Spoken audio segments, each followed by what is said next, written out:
Mesdames, Messieurs, bonjour et bienvenue à cette 9e webconférence.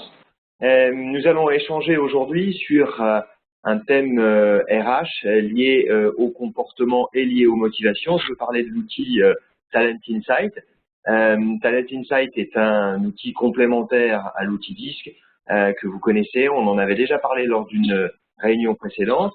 Et pour échanger sur ce nouvel outil, j'ai le plaisir aujourd'hui d'être accompagné par Patrick Couich. Bonjour. Bonjour.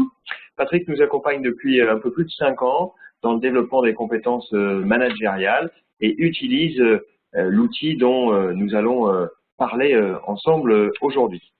Vous rappelez que vous avez la possibilité de nous poser des questions en direct via le chat, on y répondra et vous rappelez également que cette webconférence est enregistrée et que vous pourrez la récupérer à la fin et la présenter à des collègues ou collaborateurs si vous le souhaitez.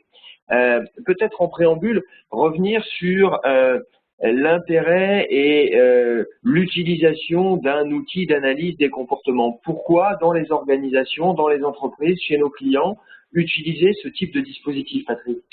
Oui, Philippe, nous sommes dans des sciences molles, dans les soft skills, et en leadership, en management, en gestion des emplois, des compétences, en recrutement.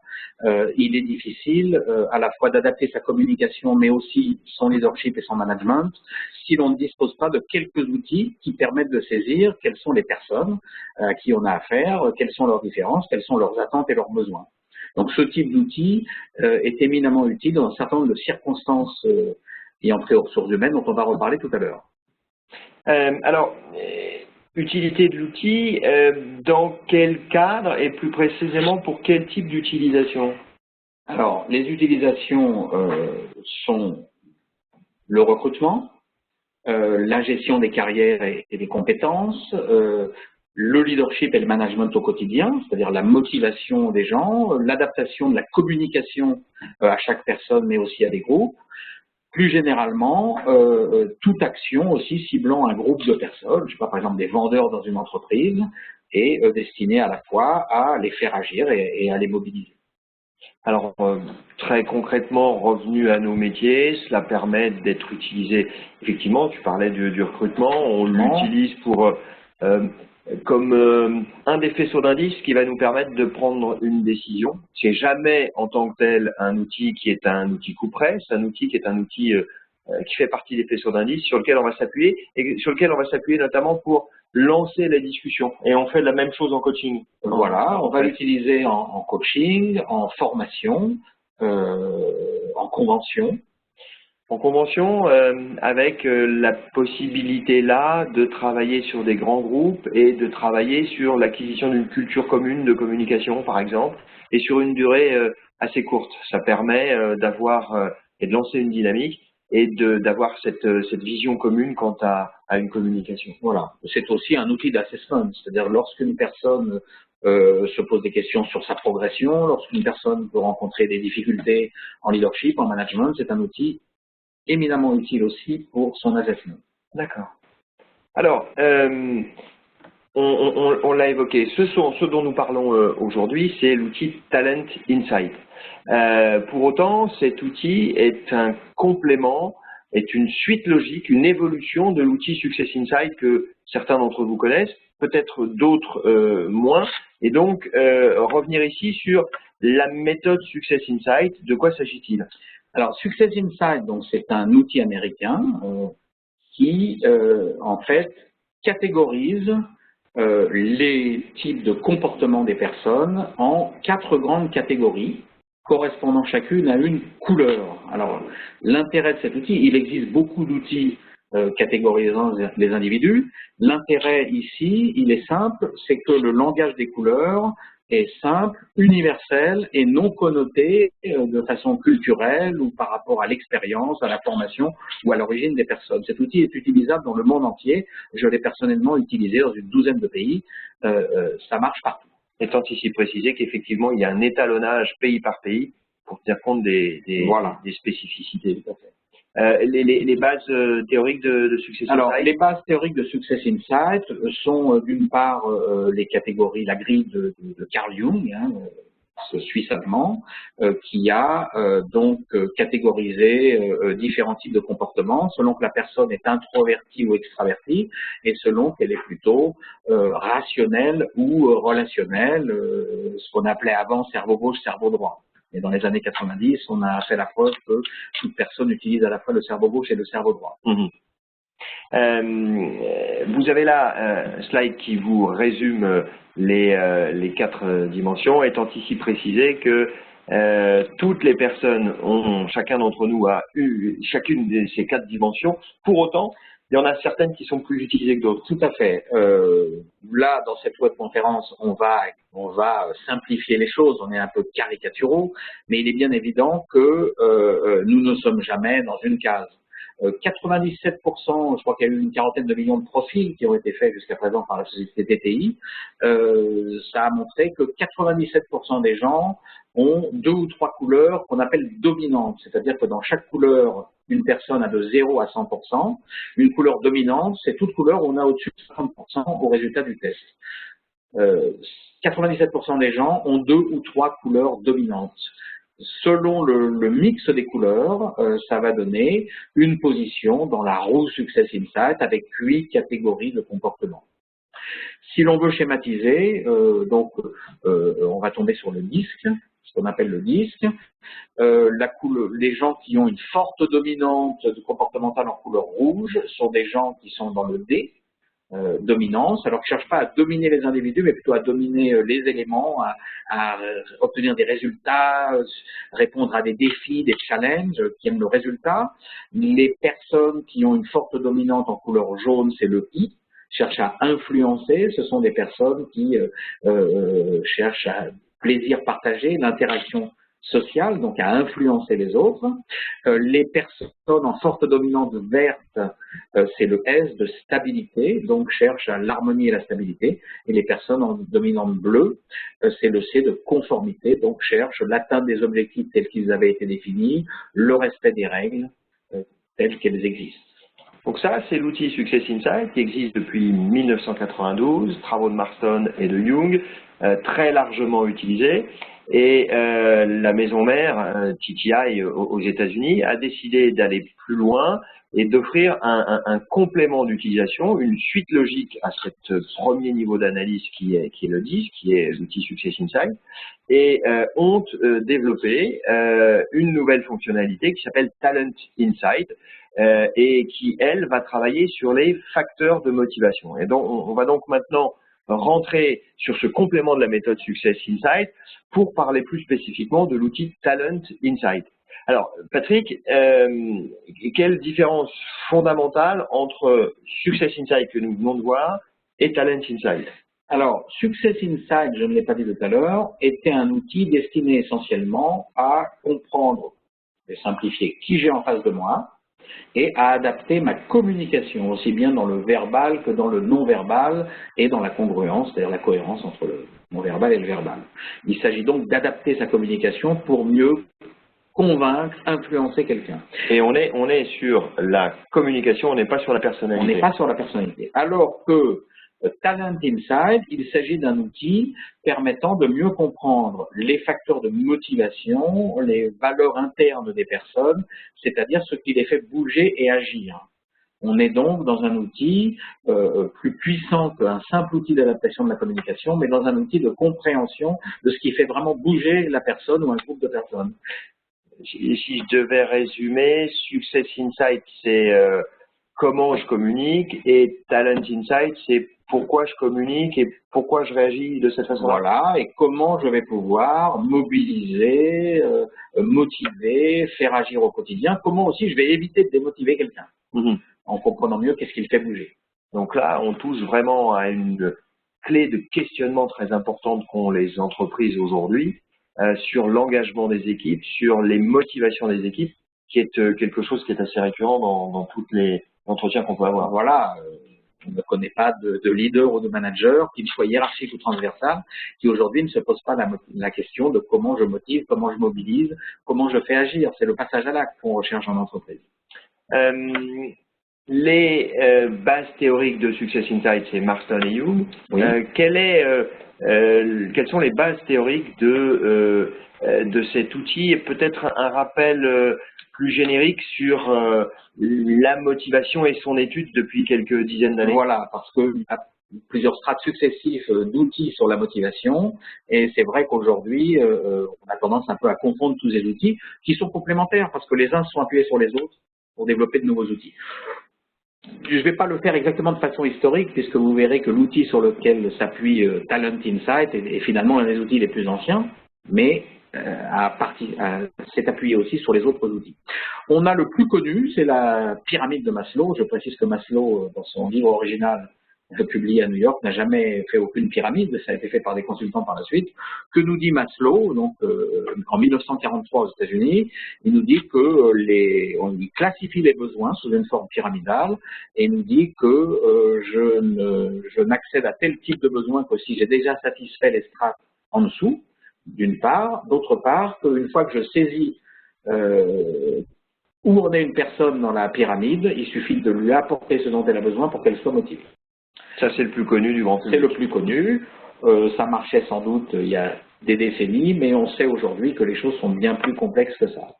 Herzberg est venu par là-dessus, 1971, États-Unis également, donc avec sa théorie dite bifactorielle. Et Herzberg a distingué, et ça je crois que c'est toujours valable, des besoins qu'il appelle extrinsèques, c'est-à-dire des besoins matériels, salaires, conditions de travail ou organisationnels, et des besoins intrinsèques, c'est-à-dire l'accomplissement, être responsable, l'accomplissement de soi, le contenu de son travail, est-ce qu'il me passionne ou pas, la reconnaissance et les possibilités de développement dans le travail. Ce que nous dit Herzberg, et qui reste à mon avis toujours vrai, c'est que ce ne sont pas les facteurs organisationnels et matériels qui font qu'on se lève le matin et qu'on est motivé. Ceux-ci sont au mieux des facteurs d'indifférence, au pire des facteurs de démotivation s'ils ne sont pas remplis, mais que les véritables facteurs de motivation sont les facteurs intrinsèques, c'est-à-dire est-ce que mon travail me passionne, est-ce que j'ai la possibilité de me réaliser, d'avoir de la reconnaissance dedans. Par la suite, on a eu des travaux qui disent à peu près la même chose, qui sont tous américains, les travaux de Deci et Ryan aux USA, donc 1985. Et les travaux de Pink et Amabil, 1996, toujours aux États-Unis, qui nous disent, je vous simplifie les choses, que la motivation suppose que 3 composantes de base soient réunies, l'autonomie, la maîtrise, qu'on appelle aussi l'expertise dans le travail, et la finalité, c'est-à-dire l'intérêt pour une tâche et les raisons qui font que je vais passer à l'acte. Voilà, donc je disais que c'était un approfondissement des travaux de Herzberg. Et enfin, le modèle de Spranger, Edward Spranger, un psychologue allemand, sur lequel s'appuie principalement donc le modèle de Talent Insight. Ce que nous dit Spranger, qui a publié en 1928 un livre qui s'appelle Types of Men, les types de personnes, c'est que la motivation profonde, celle qui fait qu'une personne va agir ou pas, est fortement liée à la hiérarchie des valeurs, de ce que Spranger appelle les valeurs que la personne a profondément en elle. Ces valeurs sont au nombre de 6, valeurs cognitives, c'est-à-dire besoin d'apprendre, de découvrir de nouvelles choses, mais aussi besoin de connaître sur quoi s'appuie, par exemple, l'évaluation de mon manager sur moi, des faits, des chiffres, et non pas une opinion ou du ressenti. La valeur utilitaire, la recherche d'un retour sur investissement, être justement rémunéré, avoir du temps, avoir des informations, ce que je retire de mon travail. La valeur esthétique, c'est-à-dire l'harmonie, le beau, le bien-être universel, la cohérence et la recherche de ce qu'on appelle l'écologie planétaire, un équilibre.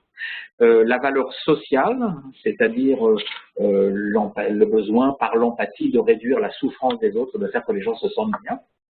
La valeur individualiste, c'est-à-dire rechercher une position hiérarchique élevée, rechercher du pouvoir sur sa vie et sur sa situation. Et enfin, la valeur traditionnaliste, c'est-à-dire le fait que soient respectés des principes forts et ancrés depuis longtemps et qui déterminent une certaine vision de la société d'un grand F. Est-ce qu'on va pas un peu trop loin là dans ces études? Est-ce qu'on ne touche pas trop à l'individu, ses croyances et justement ses valeurs? Est-ce que c'est pas trop intrusif par rapport au monde de l'entreprise? Alors, je ne crois pas, d'abord parce que les gens qui vont répondre aux tests permettant de hiérarchiser ces valeurs sont des gens qui sont prévenus et volontaires. D'autre part, l'objectif est clairement affiché. Il s'agit d'aider les personnes ou d'aider les leaders à être plus efficaces et efficients. Donc, il ne s'agit pas de manipulation puisque l'objectif est donné clairement et que les personnes ne remplissent le test que si elles sont volontaires. D'autre part, elles ont droit à un feedback sur le test et ce test n'est pas fait en général, il est fait pour utilisation en coaching, en formation, en team building ou en management. Alors, plus précisément, dans quel contexte faut-il utiliser cette nouvelle fonctionnalité et cette dimension facteur de motivation? Oui, c'est là la véritable question qu'on se pose. Cette fonctionnalité est utile à chaque fois qu'on veut travailler sur la mobilisation, la motivation ou le passage à l'acte d'une personne ou d'un groupe de personnes dans le cadre professionnel. Donc, c'est vous dire, Philippe, si le champ est vaste. Le champ est large. Oui. Pour préciser peut-être deux exemples très concrets que nous avons pilotés ces dernières semaines et ces derniers mois. Un premier exemple dans le cadre d'une entreprise qui a mené un PSE, un grand groupe, et cette entreprise a souhaité travailler auprès des salariés qui restent. Vous savez, on parle souvent de l'inquiétude et de la souffrance des gens qui partent, mais lorsqu'il y a un PSE, les gens qui restent se posent aussi des questions à qui le tour et comment retrouver du sens, comment retrouver des facteurs de motivation dans une entreprise qui va pas forcément bien. Et là, nous les avons accompagnés à travers des actions de formation destinées aux managers de façon à mettre en place des plans d'action tournés sur les motivations des équipes et sur l'engagement des équipes.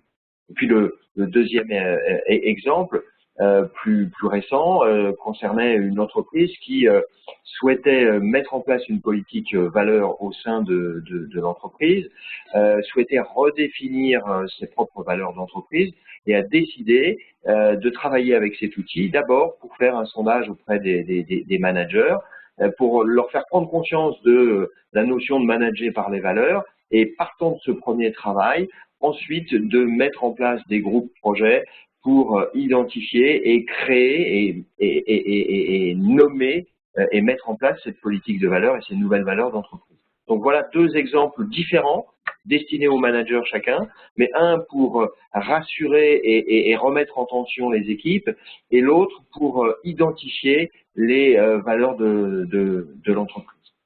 Alors, quand on revient sur le modèle de Spranger, tout à l'heure sur Success Insight, on se souvient que 4 grandes dimensions représentées par des couleurs, que les salariés ou les bénéficiaires de cette étude ont généralement entre 2 et 3 couleurs qui sont représentées.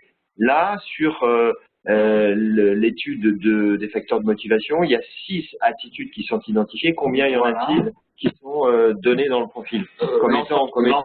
L'ensemble, c'est-à-dire qu'on va passer en revue les 6 valeurs et on va dire, le test va dire quelles sont les valeurs mises en avant plus ou moins fortement par la personne, c'est-à-dire celles qui sont importantes pour elle et les valeurs qui sont rejetées de façon plus ou moins forte. Ce qui va permettre de dire quels sont les environnements, les types de postes, les types d'évolution dans lesquels la personne va se sentir le plus à l'aise et le plus motivée parce qu'ils correspondent le mieux aux valeurs mises en avant, qui sont au fond de l'individu, et aux valeurs rejetées. Quelle complémentarité lors du débriefing ou lors de la mise en œuvre lors d'une formation entre les motivations et les comportements? Comment est-ce que c'est mis en avant? Alors, c'est mis en avant de la façon suivante. En général, donc dans le test, on va avoir le disque avec les 4 couleurs, et donc Success Insight, et Talent Insight avec le travail autour de ces 6 valeurs. Success Insight permettant de savoir quel est le type de communication qui convient à cette personne. Talent Insight permettant de savoir quels sont les facteurs de motivation, les leviers de motivation pour cette personne ou ce groupe de personnes. D'accord. Merci pour ces précisions, Patrick.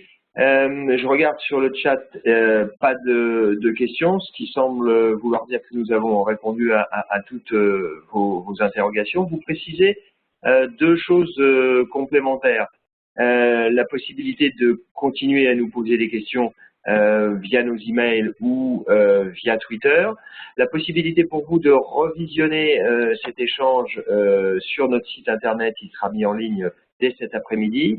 Et puis, vous dire que si cet outil vous intéresse, vous nous faites passer un mail, on vous fera passer le test gratuitement et on viendra vous le débriefer avec beaucoup de plaisir pour que vous puissiez voir comment le mettre en perspective et en œuvre dans votre